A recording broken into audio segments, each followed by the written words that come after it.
कभी मौका लगे तो दर्शन करिया करो। कभी कभी ऐसा भी दर्शन करा करो जब शिवजी के शिवलिंग के ऊपर जो जलाधारी लगती है। करें आप लोगों ने दर्शन? शिवजी के शिवलिंग के ऊपर जो जलाधारी होती है और जलाधारी में से बूंद बूंद पानी शंकर भगवान के ऊपर गिरता है, शिवजी के ऊपर गिरता है। कभी कभी उसका भी एक प्रेम से दर्शन करा करो, बहुत ध्यान से दर्शन करा करो कभी उसका। आप लोगों को पहले भी कहा कि जो जलाधारी होती है जिसमें से बूंद बूंद पानी गिरता है वो शंकर भगवान की 5 लड़कियां हैं। कितनी बेटियां हैं? 5। सब लोग उसका नाम बोलेंगे। जया, विषहरा, शामली बारी, दौतली, देव।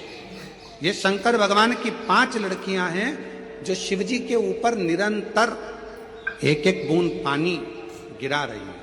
निरंतर जल गिर रहा है, निरंतर जल पड़ रहा है।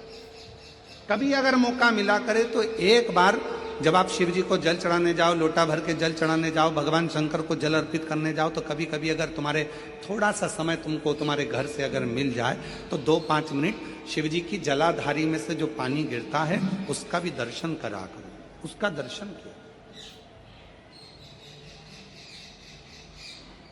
कभी कभी। और यहां तक शिव पुराण कहती है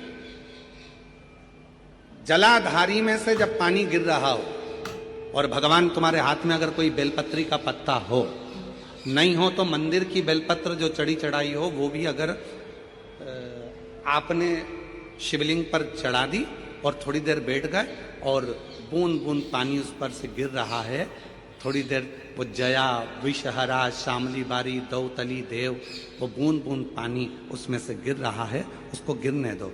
और थोड़ी देर दर्शन करने के बाद उस बेलपत्र को डॉक्टर जिसको कह दे कि इसकी ब्लॉकेज ज्यादा है, इसका ऑपरेशन करना पड़ेगा, बाईपास करना पड़ेगा, डॉक्टर साहब से कहना मुझे 2 दिन दे दो मात्र, परसों के दिन बाईपास करा लूंगी, या 2 दिन आप ट्रीटमेंट करो।